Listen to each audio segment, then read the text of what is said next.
Hey, it's Lisa, co-host of the Girl Camper podcast. And on today's episode, we're going to be hearing from Janine Pettit, founder of Girl Camper and my co-host of the Girl Camper podcast, on why that grandma is going seasonal this year. So stay tuned.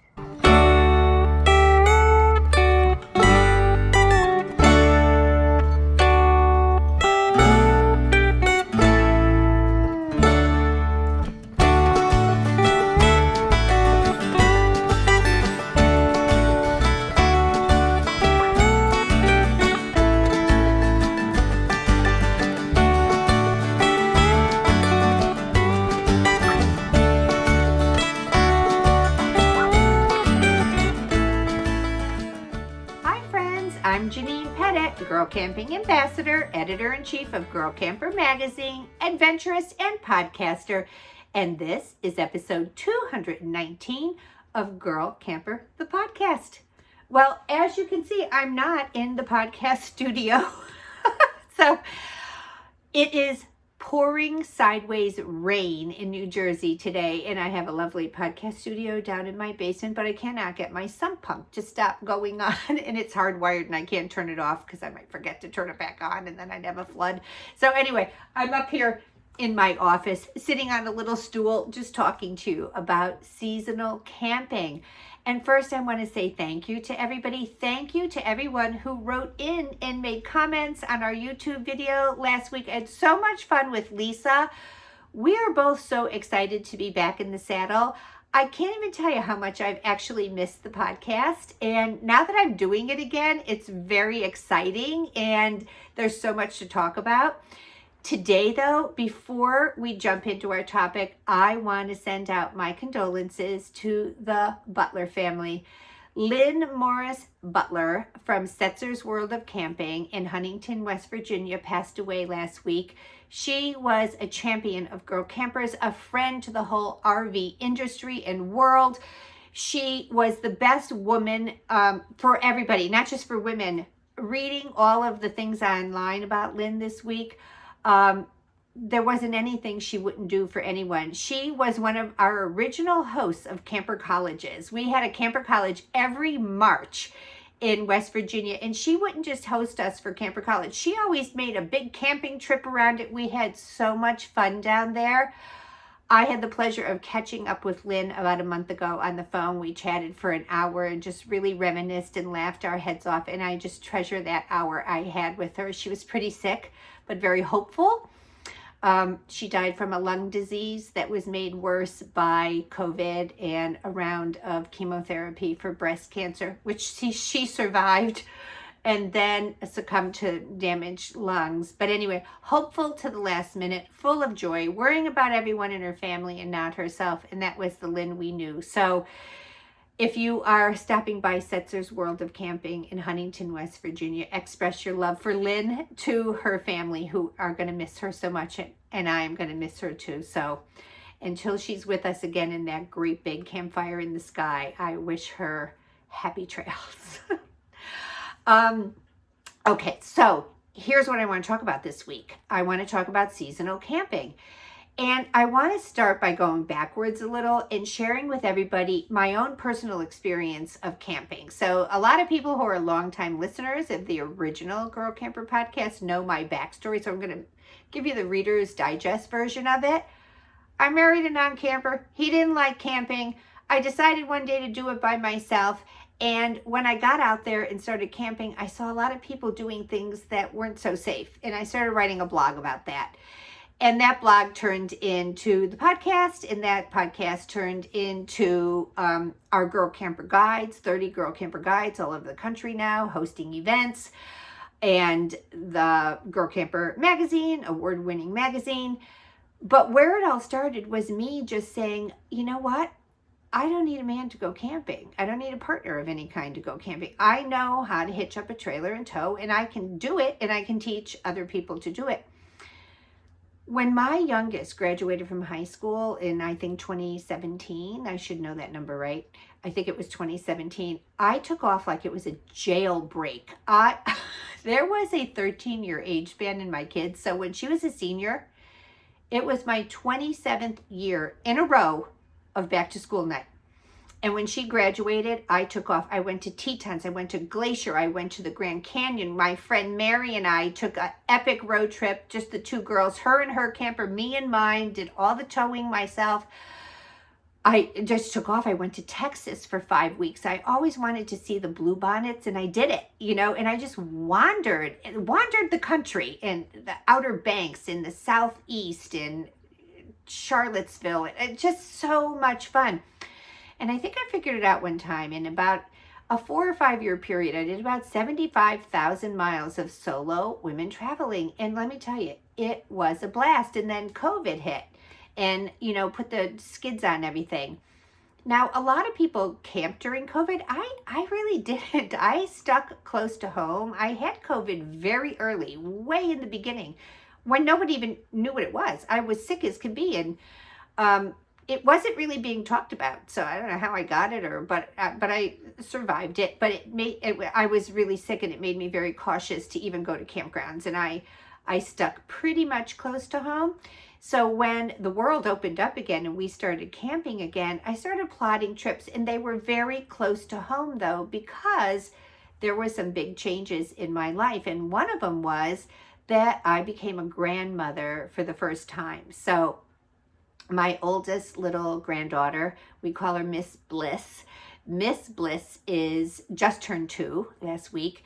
And within a 20-month period, both of our sons had little boys 3 weeks apart. Last December, on December 3rd, and on Christmas Day, a second Christmas baby, because our daughter's a Christmas baby.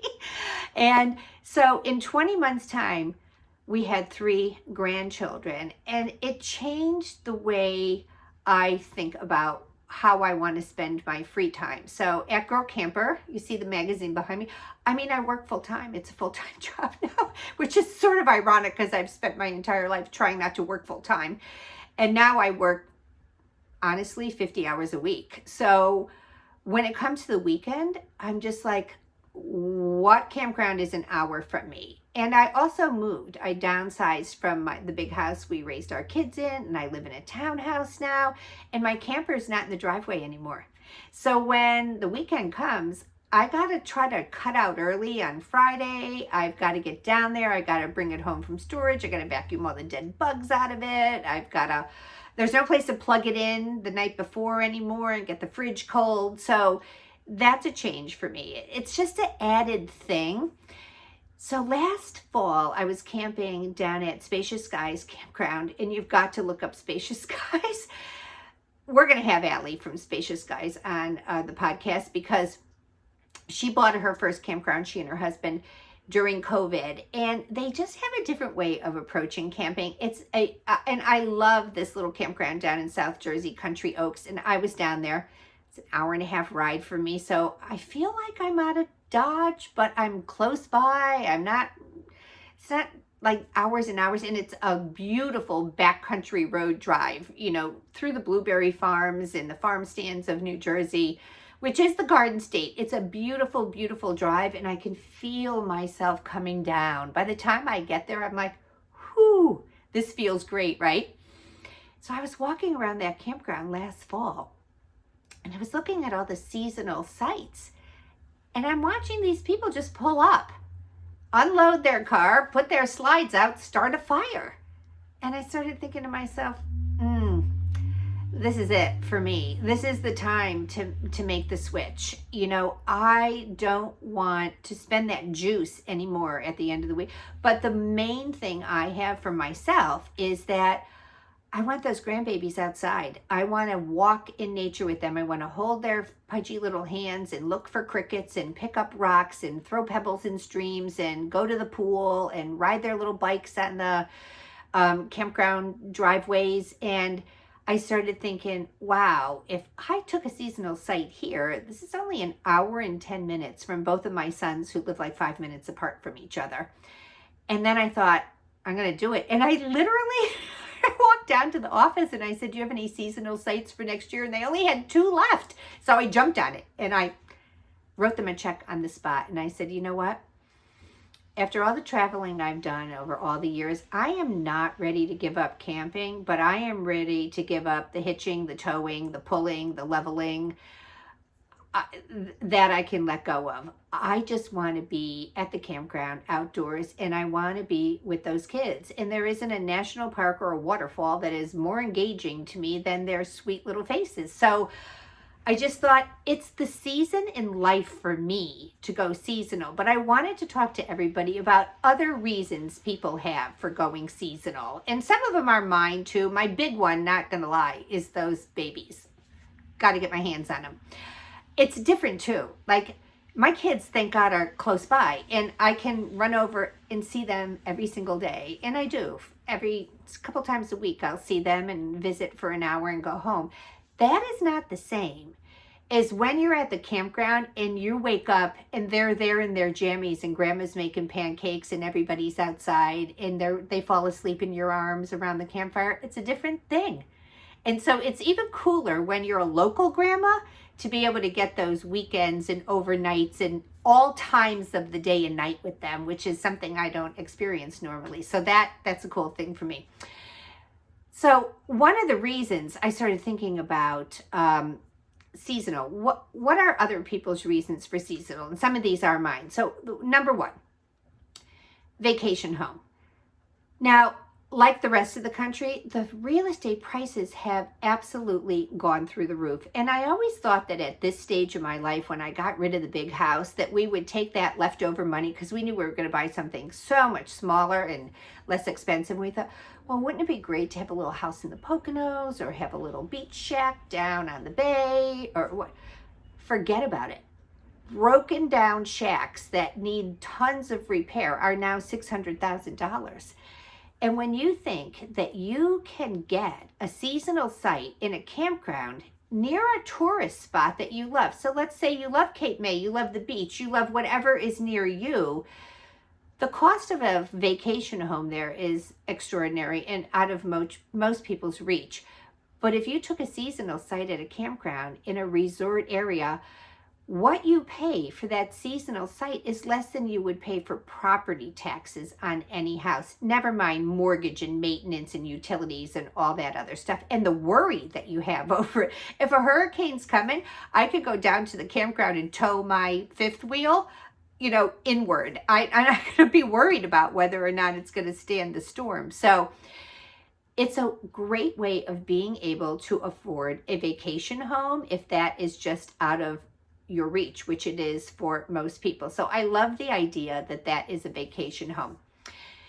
The other thing I touched on already, and that is time with family and friends. So for me, it is obviously the grandkids, but it's other people too. Like we make these commitments and we think, oh yeah, let's absolutely, you'll see somebody at a wedding and you go, oh my gosh, we've got to get together. We haven't seen you in so long. We'd love to go camping. We'd love to meet you here. We'd love to meet you there.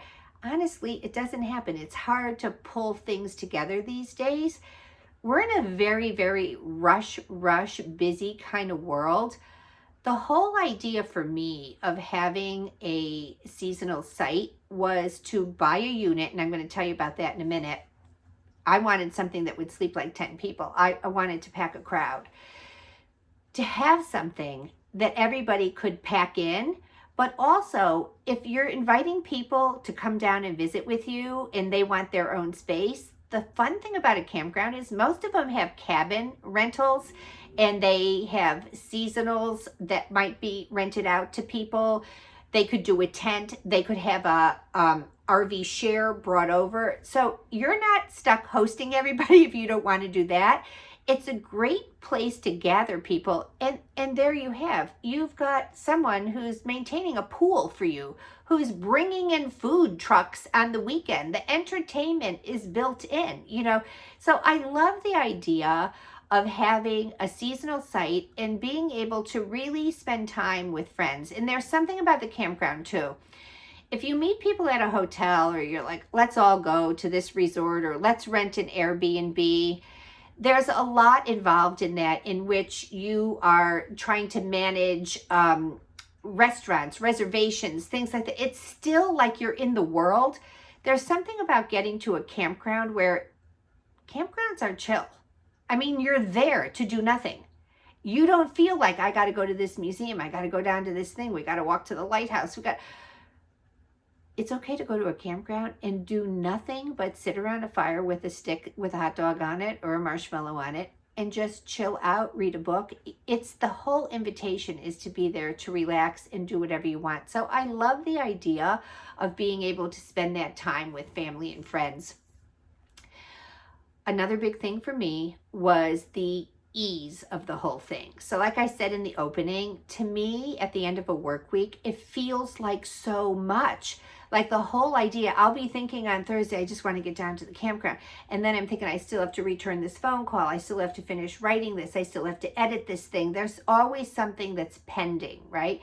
And you want to get a jump on the weekend. Nobody wants to go to the storage space Friday at 6 o'clock. By the time you get that thing home, load it up. For me here, I don't have the option of staying here overnight with it. I have to get it off the property. I can keep it 2 hours at my townhouse according to the HOA rules here.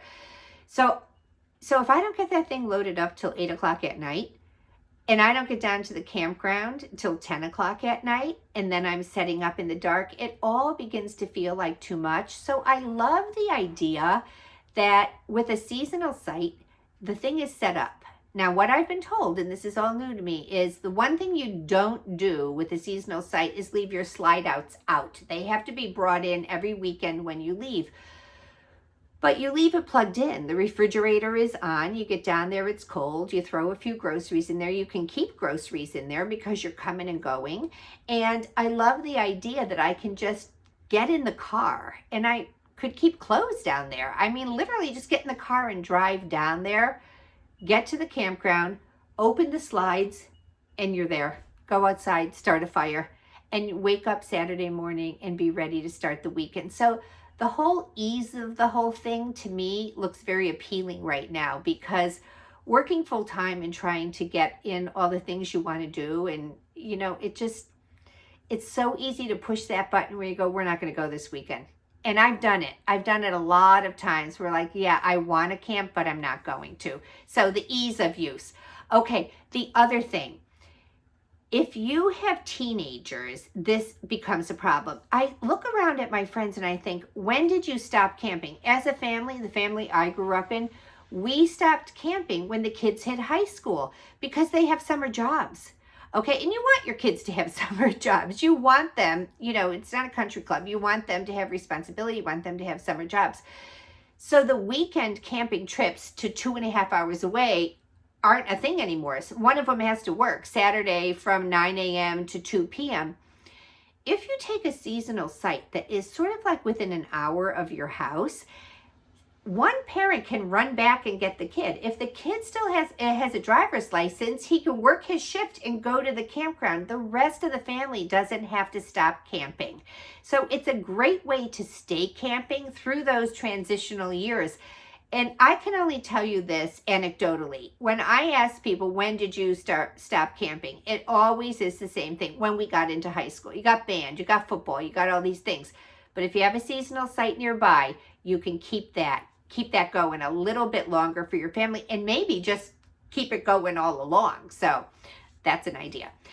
The other thing is the camper storage. So like I said, I'm in a townhouse development now. I can't keep the camper in my driveway anymore, and I miss it so much.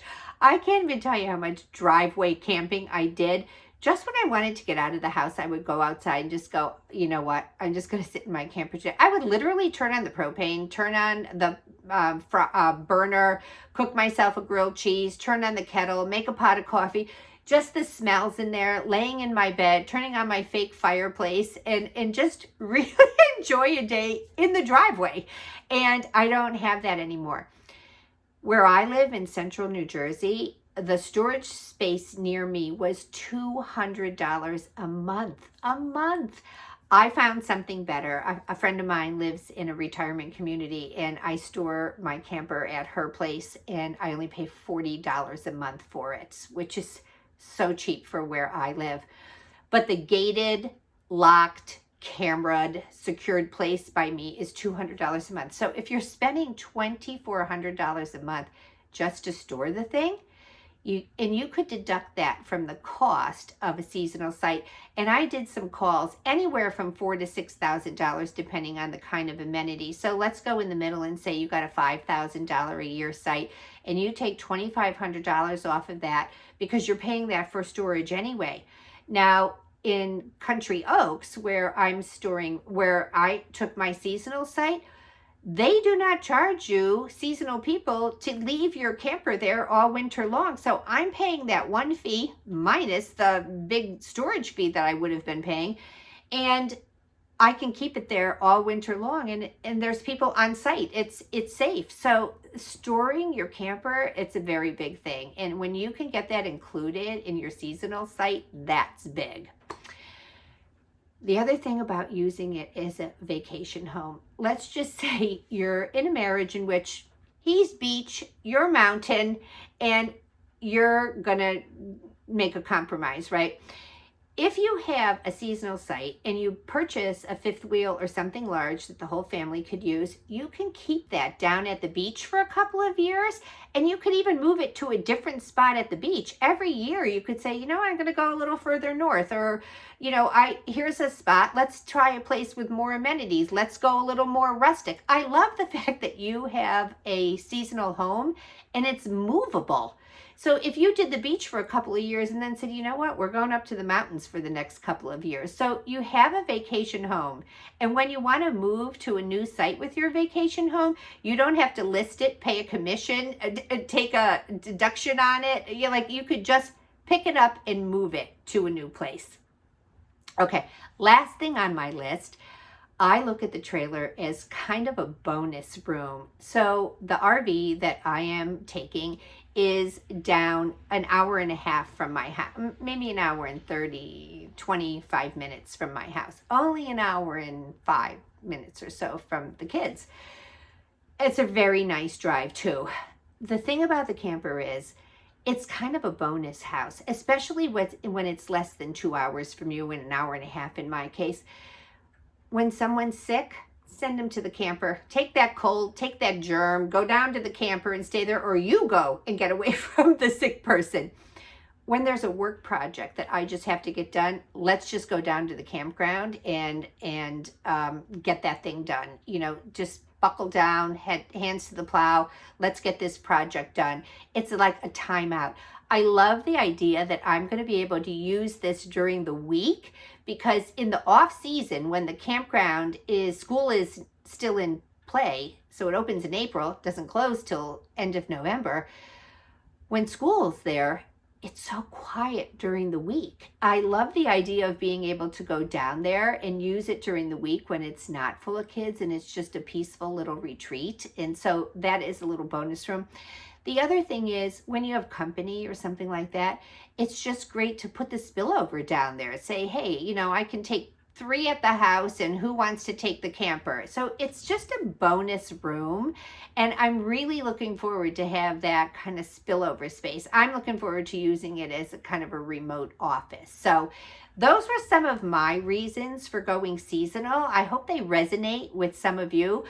I really have to tell you, I had sort of a bad attitude about seasonal camping because there were so many places I wanted to see, and I saw a lot of them. I did a lot of that, and I'm ready to take a little break from that and just enjoy this period of my life when the kids are so little like this, and I want to play a big part in their lives and just really dig into this the way I dug into it when I was free from all the responsibilities of parenting and had that window of time where I got to run around all over. This is my choice. This is the kind of grandparent I want to be, so I'm making this choice for myself.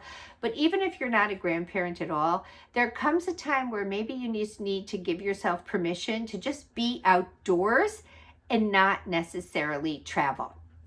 Okay, now we're going to touch on this in the weeks to come, but I want to tell you about how I decided on what kind of RV to get, because I had a Keystone hideout with a trundle bed up front and a booth that folded down into a very small bed. Now, I went camping with my son and daughter-in-law and little Miss Bliss when she was only about 10 months old. And let me tell you, it was a tight squeeze. There was room on the floor, but, it wasn't set up for a big family. So when I made this decision, I called up my friends at Keystone and I said, I don't want to hurt your feelings, but I got to sell my hideout and this is what I want to do. And they're like, how would you like to test out a fifth wheel for us? And they sent me 6 fifth wheels to look at. We've been putting them out there online. So please go over to girlcamper.com. We made great videos on each one of them. They sent me 6 to pick from, and they said, you choose one and we will lease it to you and you can tell us what you think of it. So, I mean, who would say no to that deal, right? So I have been picking out my camper. I went down to the Florida RV show. We toured a lot of them. There's a lot to think about, and we're going to be talking about that in a future podcast episode. But in the meantime, head over to girlcamper.com and see some of those videos. And then in about 2 weeks, I'm going to tell you which one I picked. That's our show for today, everybody. We are so happy to have you back here at Girl Camper. Maybe next week it won't be raining and we'll be down in the Girl Camper podcast studio. So, although I like the background here, so this is kind of fun. It's so great to have all of you with us again. Have a great week. Happy trails, everyone.